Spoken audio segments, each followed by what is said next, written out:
Tal como habíamos anunciado, un invitado estelar. Estamos celebrando los 7 años de Propuesta Semanal. Nos acompaña el licenciado Atuey de Camp Jiménez, líder político de larga data, presidente del Partido Revolucionario Socialdemócrata. Atuey, encantado. El placer es mío. Saludo a todos los amigos televidentes, a todo el equipo que te acompaña, de técnico, y felicitarte. A ti y a quienes junto a ti hacen este programa. 7 años. No es fácil. No es pendejada, no. Especialmente por lo financiero. Yo hice 7 años de Tribuna Democrática todos los días, de lunes a sábado, sin recibir un solo centavo, sino que yo podía. Y te voy a decir, es una esclavitud, pero vale la pena. Sí. Y ustedes han abierto un nicho. No, es interesante. Tu posición, independientemente, por ejemplo, de que yo creo que está demasiado inclinada hacia el leonelismo, pero se te oye. Además, tú eres un hombre, en adición de bien informado, inteligente, decente, haces un programa ameno, tanto tú y la compañera que también te acompaña, y eres un gran productor. No, y parece mentira, primera ocasión que Atuey viene a Propuesta. Es la primera vez que lo invitamos a Propuesta. Porque ya en el telematutino Atuey va como 10 veces al año. Atuey, uno no puede prescindir contigo hablar del PRD, especialmente porque el viernes fue 5 de julio, una fecha importante. Tú eras un niño al igual que yo cuando llegó Nicolás Silva, Ramón Castillo, don Ángel Miolán. Yo creo que te llevo algunos años. Pero no tantísimo, 3 o 4 años a lo sumo, y quizás menos. Y bueno, encuentra un PRD dividido. En algún momento Atuey ha intentado mediar, ha tratado de ser parte de la solución, pero no se ve esto con claridad qué va a ocurrir en el PRD. ¿Cómo tú ves esa situación? Y conectándolo, caray, con ese 5 tan glorioso. Sí. Lo primero que yo tengo que recordar es de modo histórico, es que la primera persona que llegó al país a hacer el contacto para el arribo del PRD fue Sacha Borman. Exactamente, sí. Sacha Borman habló con Balaguer y preparó las condiciones. Balaguer en principio se resistía a dar garantías y finalmente las dio. Luego vino Ángel Miolán, Ramón Castillo y Nicolás Silva. Ángel Miolán era el secretario general del partido en el exilio. Llegaron un 5 de julio y fueron recibidos por Rodríguez de Moris, en representación del gobierno del doctor Joaquín Balaguer. Y todos ustedes recuerdan el poderío de Unión Cívica, que luego deviene en partido político, y el hecho de que... Bosch llegó después, ¿no? Muchos meses después, don Juan Bosch. Así mismo fue. Se planteó, por supuesto, una tesis muy interesante que desarrolló Bosch, que llegó después, que era el hecho de que Bosch decía que no había trujillismo sin Trujillo y que perseguir a los trujillistas, como planteaba Unión Cívica con los 7 látigos, etcétera, no era lo correcto. Borrón y cuenta nueva, ahí fue que salió esa frase. Él no usó exactamente esa expresión, pero en un discurso que se estaba produciendo en el Conde 13, frente al Parque Colón, que era la sede del local del PRD, en medio del discurso se refugió un calié que era perseguido por una pequeña turba para matarlo, ¿no? O para que pagaran parte de las culpas que habían cometido. Y entró y al PRD y Bosch lo protegió, no permitió que lo golpearan, lo entregó a las autoridades y demás, y entonces un poco amplió todo aquello.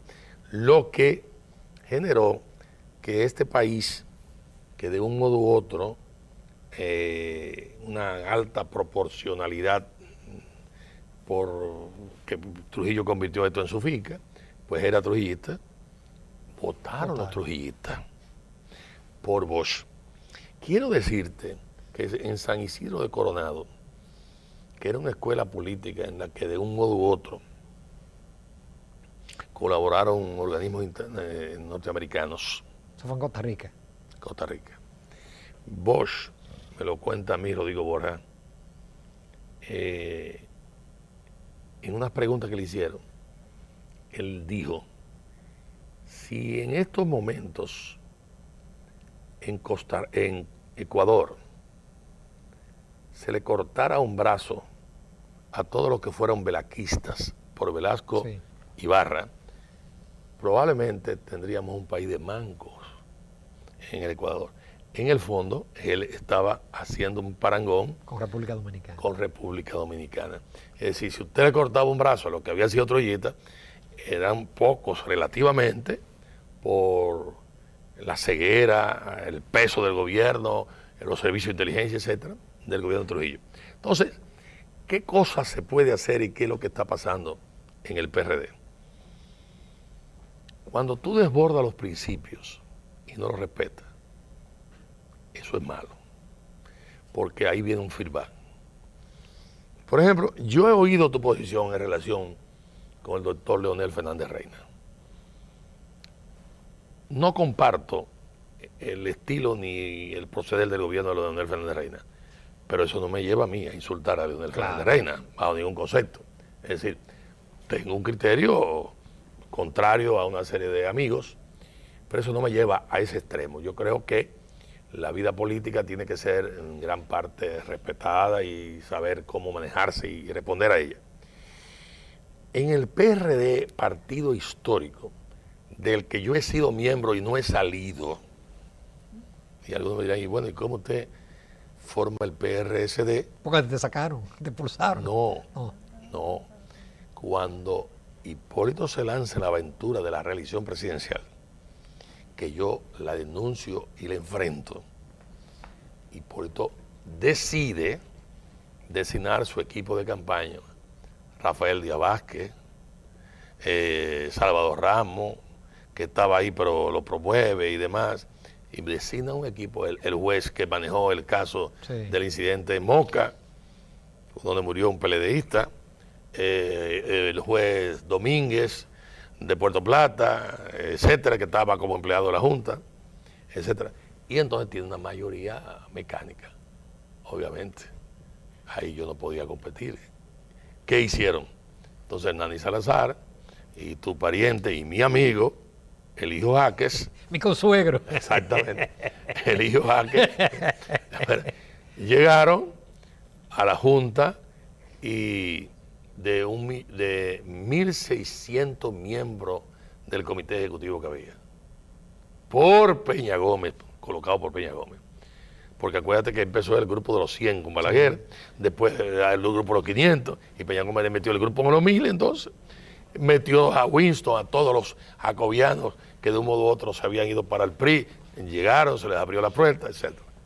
Entonces, ¿qué ocurrió? De 1.600, Hernani y Eligio excluyeron con el respaldo de Hipólito 1.000 y metieron un comité ejecutivo de 600. Lo mismo que ellos aducen que le hizo Miguel Vargas Maldonado. Bueno, exactamente, con la misma medicina. Entonces, obviamente ahí tú no tenías que hacer nada. Cuando nosotros pelamos la Suprema Corte de Justicia, con mi amigo Suero, sencillamente se tomó su tiempo y se lavó las manos diciendo que no tenía facultades para ello. Entonces, ¿qué había que hacer? Nada, preservar los principios de la no reelección presidencial, que ha sido en gran parte ese horror la causa de todo lo que tenemos. Entonces, yo luché contra eso. Me siento satisfecho porque derrotamos la reelección presidencial, pero al mismo tiempo veo con pena todos los problemas que han acontecido. Son 6 procesos electorales en línea que el PRD ha perdido después de eso. Ahora bien, no obstante eso, y no obstante yo tener de compadre a Miguel Vargas Maldonado, aunque el de compadre es muy relativo, porque tú sabes bien que Balaguer y Peinado eran compadres, Peña Gómez y Jacobo eran compadres, Peña Gómez y Juan Bosch eran compadres. El sacramento a veces no mantiene. No funciona, exactamente. Entonces, yo por supuesto, a sabiendas de todo ese tipo de cosas, libré esa batalla. Quiero decirte que no apoyé a mi hermano, a mi compañero, amigo y compadre Miguel Vargas Maldonado, porque Miguel Vargas Maldonado en esos momentos estaba muy respirando los aires de grandeza, del poder, el acuerdo con Leonel Fernández Reina. Entonces, ahí no le interesó ya. Es decir, él cometió el error de oxigenar a Leonel y a Hipólito. Yo le dije, no se te ocurra a ti ir a un padrón abierto. Pero los aplausos con Leonel y Leonel con esa influencia en ciertos medios de comunicación y demás, Miguel Vargas para allá, etc. ¡Pam! Listo. Cayó en eso y ahí le gana Hipólito Mejía. Entonces, situación actual y nuestra tarea, decía Lenin en un momento determinado. Yo respaldé a Hipólito Mejía en su campaña. Que fue una gran sorpresa. Es ahí.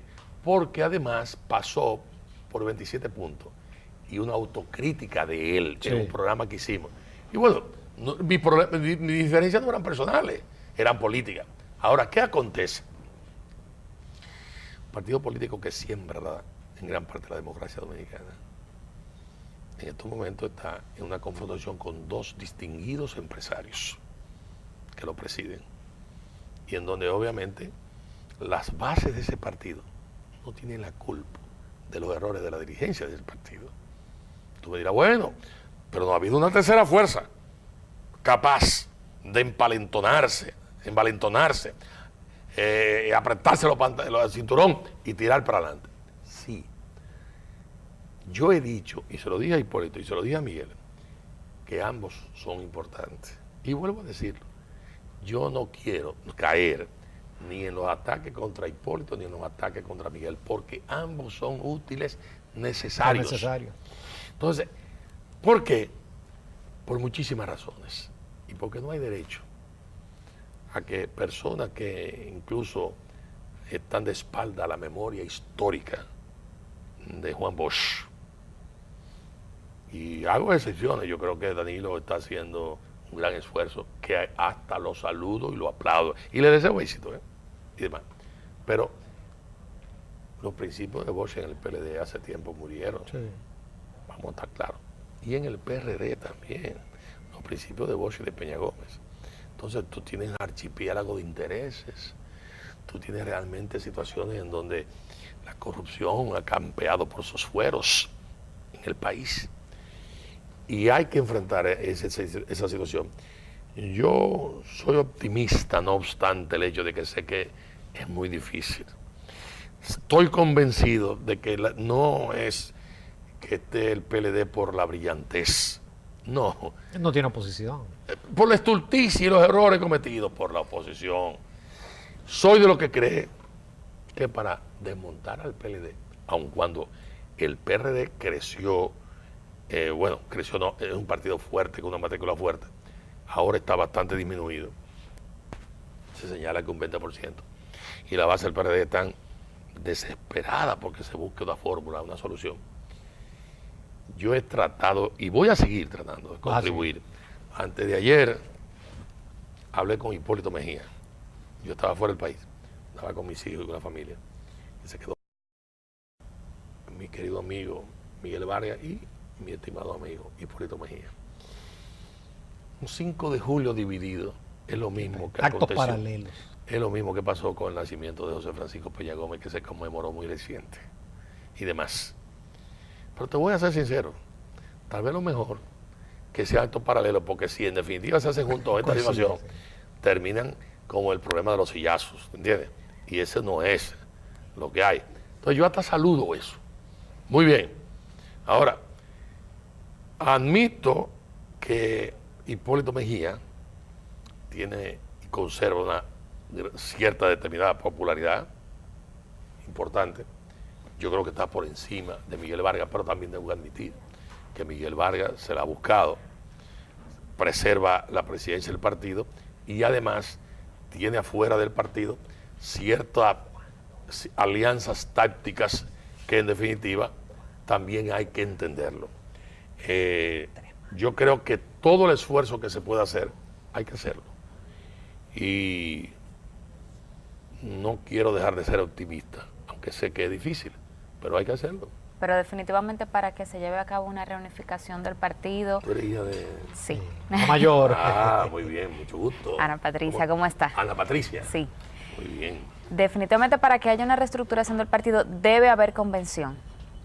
siempre hay convención y debe haber convención.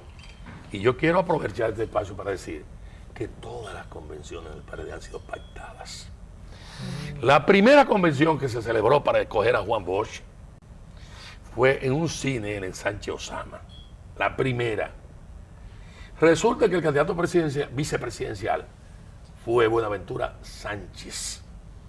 Fue a un programa de televisión o de radio y dijo que había tenido un sueño con su madre que le había dicho que iba a ser presidente. Y Juan Bosch montó en cólera y obviamente mandó a hacer otra convención. Yo estuve en la primera acompañando a mi papá. Estuve en la segunda que se hizo en el cine San Carlos, donde se psiquitrilló a Buenaventura Sánchez, que después fue ministro de Educación. Pero se buscó, Balaguer. No, ministro de Educación con Bosch. Con Bosch. Sí, se buscó a segundo Armando González Tamayo. Médico de Valverde Mao, que nadie lo conocía, nada más en su casa. Una buena gente, amigo mío, y demás. Oye, todo eso fue pactado, yo lo recuerdo. Porque el hecho de que tú pactes no significa que los que no pacten no participen. Claro. No, hombre, tú pactas, pero los que no han pactado tienen el derecho de participar y hasta derrotar a los que pactaron y demás. Debe haber un acuerdo entre Miguel e Hipólito Mejía. Es la única forma. Eso lo entiendo. ¿Por qué? Porque ellos tienen ya bastante tiempo manejando, en cierto sentido, el partido. Y vamos a estar claros, no es que haya muchos eunucos, pero por supuesto, en el caso mío, por ejemplo, yo reaccioné cuando Peña Gómez firmó el congelamiento del PRD y dije no. Y se había creado el BIS y el PRI, y dije ni BIS ni PRI, PRD y demás. Bueno, yo quiero ser y voy a seguir siendo optimista, pero hay que hacer una convención. Pero la convención puede ser pactada. Cuando pactan los dos, más importante, bueno, puede ser que sea rechazado, pero en definitiva, bien. Ahora, hay parece ser un plan de Miguel que conduce hacia un retorno a las viejas fuentes del partido y los viejos procedimientos, que son, de cierto modo, la delegación, es decir, voto por delegado, no el voto directo ya por primarias y demás. Eso no es un poco nuevo, es decir, varios partidos políticos de América Latina han hecho y han vuelto a un retorno, porque la participación de los sectores directos se presta a que el dinero sea el factor que determine. Pero de todos modos, parece ser que hay una disposición de volverse a reunir y eso sería importante. Hasta con tu permiso y los amables televidentes, nos vamos a comerciales. Todavía nos quedan muchos temas de interés con el licenciado Atuey de CAMS. Los invitamos a continuar en Propuesta Semanal. Ella es mi hija mayor y madre de mis dos primeros, del primer nieto y la primera nieta. Bueno, pero cuando tú estás con tus hijos, debes decir que son hermanitos tuyos. No, ¿tú sabes qué edad tiene ella? 34. Increíble. Voy a cumplir 35. 35. Babyface. Gracias, eso dicen. Muy bien. Ella me dio el primer nieto y la primera nieta. Yo tengo 4. Los de Eligio son 2. Ya. 2 varones. Amigos de Propuesta Semanal, continuamos conversando con el licenciado Atuey de CAMS. Licenciado, el viernes vimos unas declaraciones del licenciado Hipólito Mejía donde decía que él iba a asistir a la reunión del CEN que convocaba a Miguel Vargas. ¿Qué podría traer eso?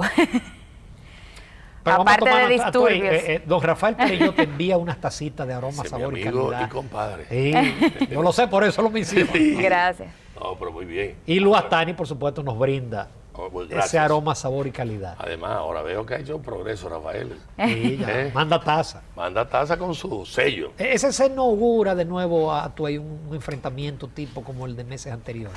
Mira. Se insisten en ir. Mira. Probablemente yo en la situación de Hipólito haría lo mismo. Bueno, si el presidente del PRD está convocando, Claro. bueno, ¿y por qué no va la gente mía? Y demás. Pero Miguel eso lo suponía. Lo suponía. Eso puede provocar un determinado problema. Por eso siempre he dicho que debían de darse unos pasos en términos de concertación para evitar, porque el uso y abuso de los procedimientos de confrontación va desgastando y la gente se va hartando con J. Sí. Y la gente de un modo u otro y el partido lo va ascendiendo y va disminuyendo y van perdiendo la esperanza. Entonces, yo entiendo que las fechas, y en eso Guido tiene razón, y yo lo he dicho y lo dije antes, las fechas no son tan importantes, porque de un modo u otro se puede arguir los precedentes. Por ejemplo, tengo entendido que el PRI, con el conflicto que ha tenido, el Tribunal Electoral Supremo decidió que las viejas autoridades del PRI continúen en lo que se celebra el proceso de convención. Eso se llama precedente histórico, para los que llevan anotaciones. Sí. Y jurídicos, para los que llevan anotaciones. Entonces, ahí hay que darse cuenta de que podría pasar lo mismo con el PRD. Dite en el clavo. Exactamente. Ese es un factor. El otro es, yo no conozco un presidente de un partido político que sepa que va a haber un matadero y va a convocar para que se produzca ese matadero. No. Es decir, tanto Miguel como Hipólito tienen una responsabilidad de evitar que eso se produzca. Afortunadamente, en los sillazos y el espectáculo que se produjo, no hubo muertos. Afortunadamente, aunque hubo algunos heridos. Pero ese espectáculo hay que disminuirlo, tratar de evitarlo y llegar a un acuerdo. Yo quiero seguir siendo optimista sobre esta base. Cuando el almirante Cristóbal Colón salió de Palos de Moguer, de España, hacia la búsqueda de una ruta más corta hacia los países de especies y demás, se decía que la Tierra era plana. Copérnico dijo que no. Mucha gente entendía que se iba a llegar a un borde y que ahí venía del abismo y se caía. Hay muchos que entienden que no se ha llegado al fondo total. Y hay otros que entienden que es bueno que se llegue al fondo total para que en definitiva se pongan cuerdos y sepan lo que puede producirse en función del abismo y demás, aunque Copérnico demostró que tenía razón con el tema de la Tierra es redonda y la gravedad. Los que dicen que la división del PRD no han producido nada, están equivocados, además niegan la realidad histórica. Ahí está el PLD, 20 y pico de años, y haciendo toda la diablura posible, esa vida y por haber, con sus excepciones, tengo que también que reconocer. Y demás. ¿Cuál es tu juicio del gobierno de Danilo Medina hasta ahora? Positivo. Yo creo que Danilo Medina, en definitiva, está haciendo un buen gobierno. Por ejemplo, no está incurriendo en las barbaridades en las que incurrió. Y yo te voy a hacer crítico aquí públicamente y pensar con un amigo que yo te tengo aprecio, además. Igualmente. Vamos a estar claros. A mí me indigna. Yo compré un libro de Juan Bosch los otros días y yo recordé aquellos discursos de Bosch del 62, donde Bosch decía, ¿por qué el Consejo de Estado compra 70 tractores, siendo ya yo presidente electo y no se me informa, ni se le informa al país? Tractores Renault, cuyo contrato de 70 y pico de millones de dólares, en esta época, por lo menos debieron haber sido consultados con el presidente electo, que era verdad. Yo te diría a ti, tú que eres constructor. Era. Bueno, pues era constructor. Esos son títulos que no se pierden y experiencias que no se pierden. Y hay derecho para que los ciudadanos dominicanos no sepamos que detrás de la carretera Samaná había un peaje sombra de más de 2.000 y pico de millones. No hay derecho a eso. Y hay derecho, yo lo dije en un programa de televisión tuyo, y hay derecho para que Víctor Díaz Rúa, amigo mío, oye, haya metido a Leonel con el concurso de Leonel. en la aventura de privatizar la carretera que hizo Cáceres, que es la Duarte, que hizo Trujillo, que hizo Salvador Blanco, que hizo Antonio Guzmán, que no hubo aquí sector privado que aportara nada en ese sentido, o la que hizo Balaguer con la 6 de noviembre, y la privatizara. Y que encima de eso, a estos señores haya que devolverle 160 millones de dólares. Es una estafa y demás. Eso no puede ser. Veo que Danilo ha estado corrigiendo entuertos. Con su ñe, Danilo ha logrado un determinado nivel de simpatía y obviamente su gente, que por más que disimulen, obviamente están sentidas todavía con la administración anterior y demás. ¿Cómo va a concluir esto? Veo que Medina ahora cambió a jefe de la policía, tomó una medida con el Banco de Reserva. Mi amigo, el exdirector, creo que ya recibió su pensión y demás, o su jubilación. Buena pensión. Sí, muy buena. Bueno. Y bueno, una serie de cosas más que se están produciendo, que en definitiva no hay control total en términos de que haya rebasado el control que de la administración que tiene todavía Leonel Fernández Reina y demás. Tal vez no hay una coexistencia y no hay ningún inconveniente. Yo creo que ellos han sido bastante respetuosos. Yo, por ejemplo, respeto a Danilo en cuanto al procedimiento que empleó para esperar que el mango estuviera maduro. Yo no comparto ese criterio. Yo en eso soy más rápido, más contestatario, y entiendo que tú tienes que sembrar con ejemplos. Él ha dicho que no va a la reelección. Él ha ido a la tumba de Juan Bosch. Él ha dicho que va a ser una continuación del gobierno de Bosch. Yo saludo ese tipo de cosas. Eso no garantiza, tú, que dada la situación del PRD... Espérate, déjame decirte una cosa.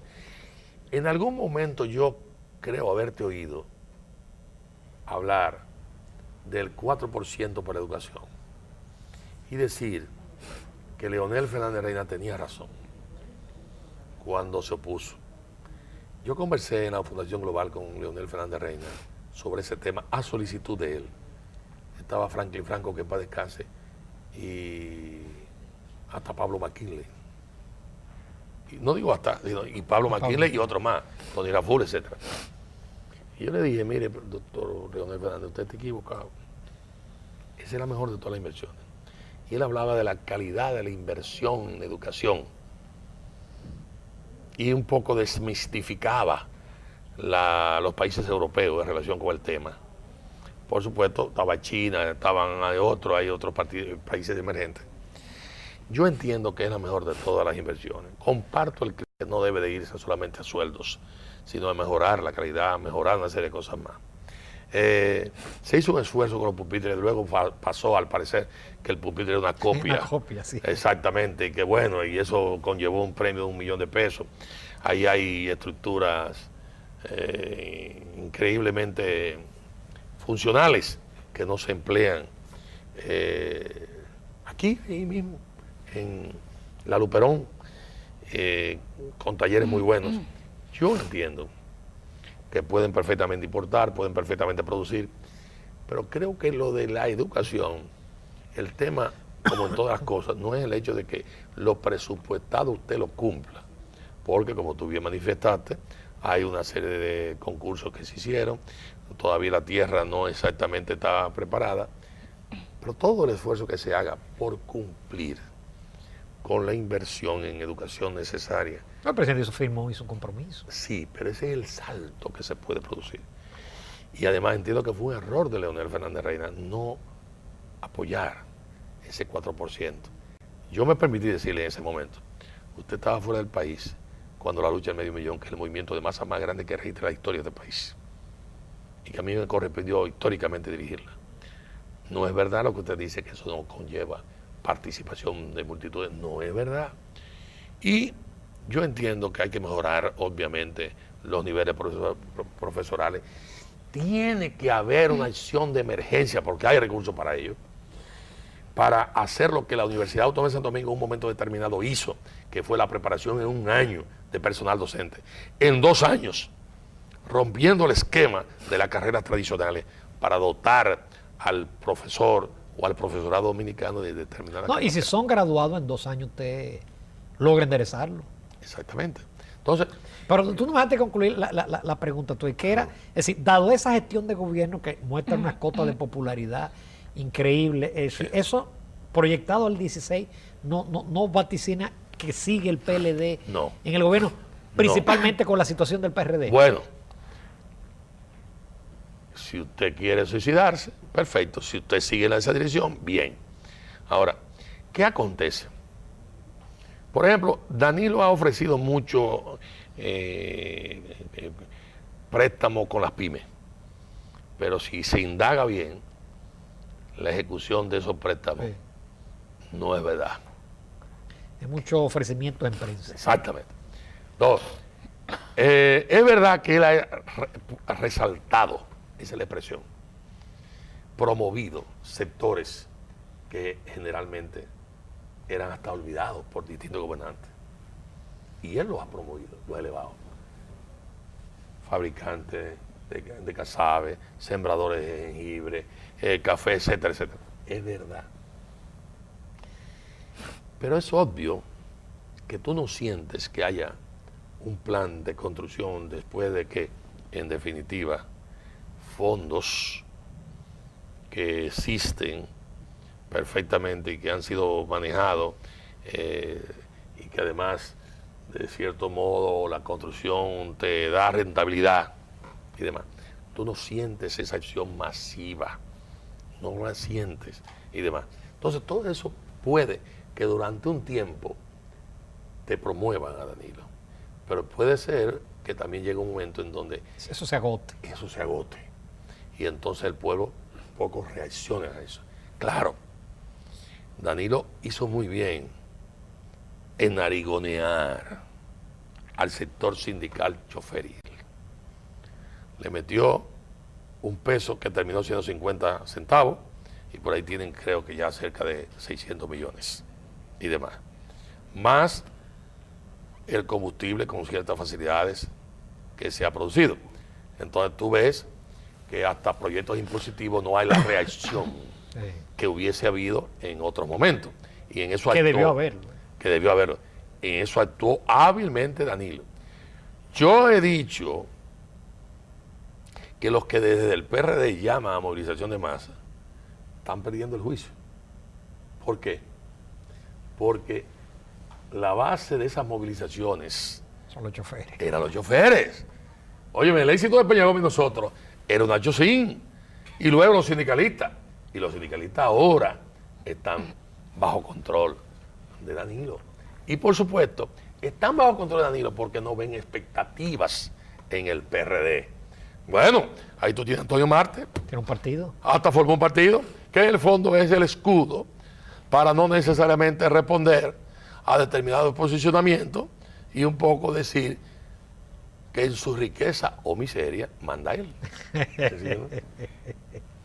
Básicamente, yo entiendo que sí, que hay posibilidades perfectamente de revertir la situación y que eso solamente se logra si hay una madurez, si hay una actitud de ceder de las partes envueltas y de entender que debe haber, de cierto modo, si en definitiva lo que corresponde es la división total, entonces probablemente con una de esas partes se puede crear un frente amplio que en definitiva aglutine sectores muy diversos con un candidato potable de transición.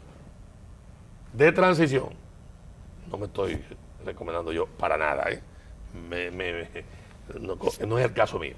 Y de transición que permita sumar una serie de factores. Pero esa era una pregunta. Si ustedes le propusieran, por ejemplo, ser ese candidato mediador en lo que llega a una posible solución, ¿usted asumiría la presidencia del PRD? Mira, el planteamiento mío es el planteamiento de lo que están planteando eso. Vaya la repetición cacofónica, es diferente. Muchos entienden que la unidad del PRD pasa por mi incorporación. Lógico. Y de cierto modo es verdad. ¿Por qué? Porque en vida yo soy el PRDista más coherente que ha habido con los principios Además, del PRD. tú eres un símbolo de la organización y de yo comentaba al inicio, decir, oye, la trayectoria tuya es un ejemplo. Así Qué mismo. pena tú no tener más tiempo, pero yo te agradezco en todo lo que vale. En este aniversario del programa he contado con tu participación, Muchas siempre gracias. brillante, siempre. Muy amable. Y además edificante. Ojalá te Muy escuchen amable. los PRDistas. Muy amable y además compartir en este 7º aniversario, el Lucky 7, ¿no? Y en adición a eso, conocer a su hija. Gracias. Muy bien, y los éxitos que ustedes están cosechando y mucha salud a toda la familia. Gracias. Muchísimas gracias, Tuey de Muy Camps. bien. Nos vamos a comerciales. Seguimos en Propuesta Semanal.